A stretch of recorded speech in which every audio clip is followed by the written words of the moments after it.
We interrupt our program to bring you this important message. You can feel it. Something is off.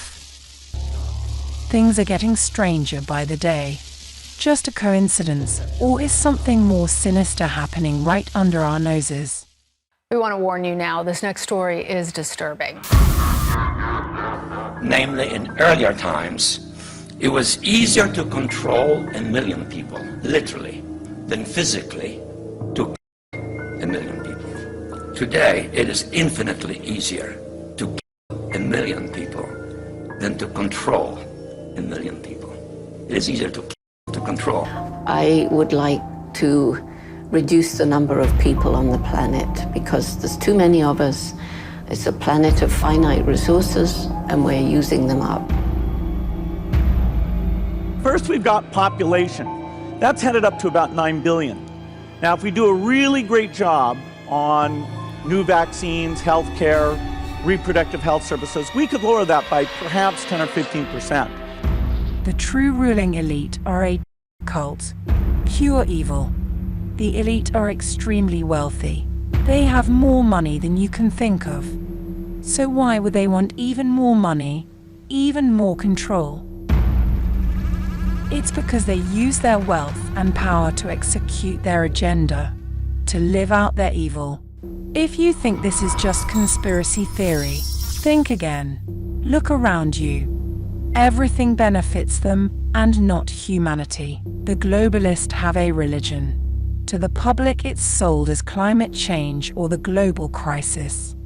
What is the basis of the climate change agenda? It's population control. It's depopulation. The elite look at us as parasites that need to be controlled, and there is an unelected network that controls what the public sees. Plausible deniability is their cover. They are playing dumb on every level to gaslight us. The same agendas throughout history are presented differently with the same goals.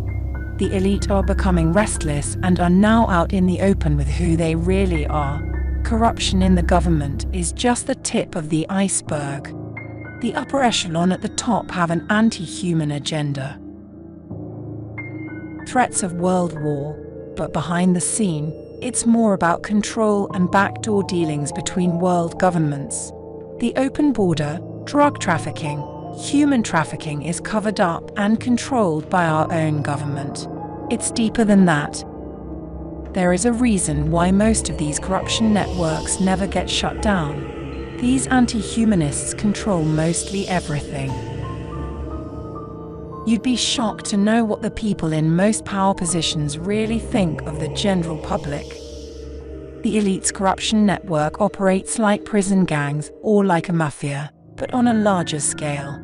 Blackmail, controllers, handlers, money laundering. If you want to stay rich and powerful, you'll have to do their dirty work. They have their hands in everything. A lot of these players simply love the spotlight. Most of the celebrities, politicians, CEOs love the fame and fortune. But the ones at the top of these groups are completely evil. Many become unwillingly controlled by signing on into the club without knowing what they are actually involved with behind the scenes. Most of humanity is asleep and distracted by meaninglessness. The elite are warning us of a cyber attack, also known as a digital event. The economy would collapse if we suffered an internet shutdown. The modern power grid relies on the internet to coordinate power plants. Without it, each country's national grid will become unbalanced, and local outages escalate into a blackout for most of the world. A society slipping into chaos will allow the elite to reset and rebuild a world for themselves. There will be events leading up to a total collapse: domestic attacks, biological attacks, world wars. With each event, more and more control is gained. Time is running out. If society suffers from any of these trigger events, there might be no turning back. Humanity is at the crossroads. This is happening right now. We need to reject the global agenda and know who the world rulers really are and what they are up to. The fight for humanity is happening now. If I told the world what I know is really going on, they would kill me. It's frightening. What is going on in the world right now has never happened in the history of the world. So I've already been warned many times to stay in my lane. So what you and I are doing right now is very dangerous. Watch what you say. Because it's really about the future. Before the end of this decade, a new technology will emerge and the future will be shown to us. Because I think this clear vision of the future is possible. So I want you to pay attention. I don't care where you live in the world, watch the video, because otherwise words will not do it justice. You're going to see what 99.99% of the world's population will never see. I won't talk about conspiracy, but something's fishy about this crisis. Why did they have to shut down the whole world? And I think it's because they're covering up something very, very big. And in September 2019, the shadow banking system collapsed. And that's why the Fed and the Treasury are printing tens of trillions of dollars all over the world. So when Corona appeared, I think it was an excuse to shut down the world economy to cover up what really happened. So in March of 2020 was the biggest crash in world history of the stock market, but nobody knows anything about it because everybody's quarantined at home thinking about coronavirus and social distancing and wearing face masks. So people are missing out on one of the biggest catastrophic cash heists in the history of the world. They don't even know what's happening. Now, the good news is I'm going to make a fortune. This is the best time if you're ready for it. Just know you might be missing one of the biggest opportunities in the history of the world because our governments have really screwed up. Theory is one thing, reality is another, and it's frightening. I'm okay because I was ready for it. You know, I mean, my wife and I, Kim, were just sitting there having an expensive bottle of wine, toasting each other because we made it. We came through heaven and hell to make it. And it was worth the journey, but to not know if what I was forecasting was going to come true was self-doubt. You know, we all have self-doubt. So it's time to move on. The prediction you're talking about here is Rich Dad's prophecy. And it was about the crash that would come in 2016. Well, it came 4 years later, 2020. But I didn't foresee, in 1999, I didn't foresee quantitative easing and money printing. I just didn't see how dastardly how the people that control the world are.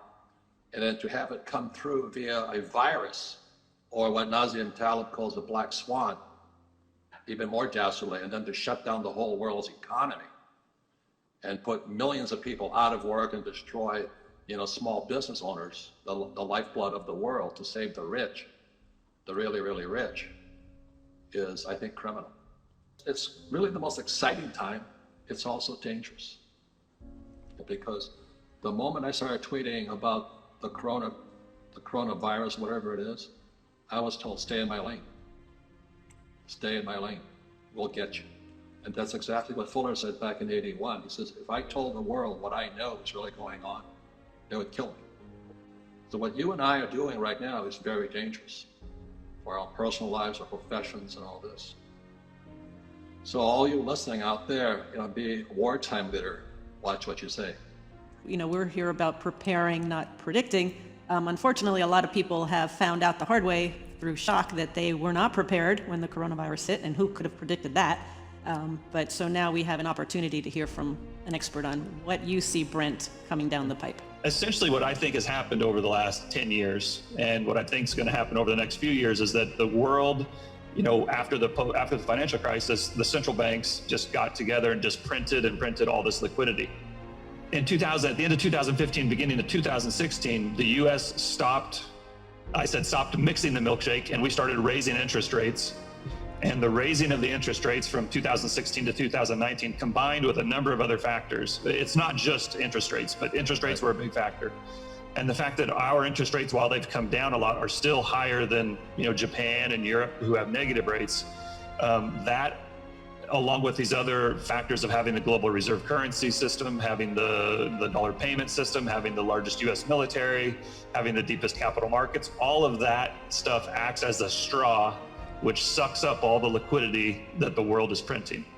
Now, there's dollars in the United States and there's dollars outside the United States. The dollars outside the United States are called euro dollars. It's different than euros, so you don't confuse euros and euro dollars. But at the end of the day, whether you like the dollar or whether you hate the dollar, whether you think it's a good currency or a horrible currency, the fact of the matter is it is the currency which the world runs on. Your best investment might be the US dollar. I'd say that the main difference pre-corona and post-corona, from my point of view, is the extent to which the United States is going to help mix the milkshake going forward.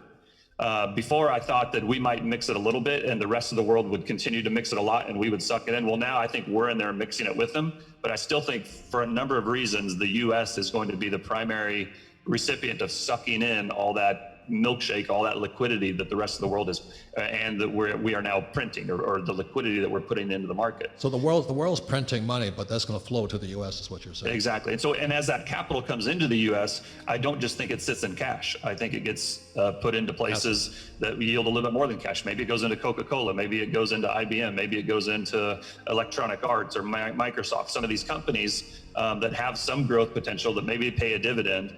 And to think about it, it really depends on where you're sitting on how this works out. If you're sitting in Argentina and you have some excess savings and you can put it in the dollar and the Argentinian peso goes down 10%, you've just made 10%. But if you also put it in Coca-Cola and Coca-Cola pays you a 3 or 4% dividend, now you've made 13%. And if Coca-Cola happens to go up 6%, now you've made 20%. So, now you don't get that same thing if you're in the United States because the dollar is your currency. But my point is that whether you like it or not, the biggest demand for currency out there is the demand for the dollar.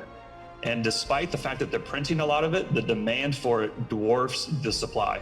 And with the coronavirus, because we don't know what is coming with that, how do you see, in your world, what impact does that have in the future? Well, it has two impacts that are absolutely opposing each other. And it's a progression. So what I mean by that is, the whole COVID virus has caused global trade, global travel, global movement to stop.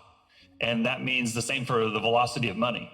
So, there's never enough money in the system to pay all the debt. So money has to circulate at a certain level of speed in order to service all the debts that are out there. When money velocity falls, money doesn't circulate, people miss their payments, defaults happen, and you get a contraction. That's a credit contraction. And so what the central banks do is they pump liquidity in to try to counteract that lack of velocity. And so what I think this COVID and the lack of the flow of money is making the global economy come in under even more pressure than it was before. It makes it even harder to get those dollars to service that dollar debt. And so I think it's kind of accelerating the downside of the milkshake. But here's the flip side. Is they're going to print all these dollars and all this currency, right? And so when the COVID does leave and money start to flow again, now you've got a lot more money out there and now it's flowing. So that's a recipe for inflation. But first you get the deflation, you print all the money, and then when the money starts to move, you get high levels of inflation because there's so much liquidity now. So again, I don't think we're there yet, but that's what's setting up. So I think we have deflation, for the next year, 18 months, and then we have inflation after that as capital starts to circulate again.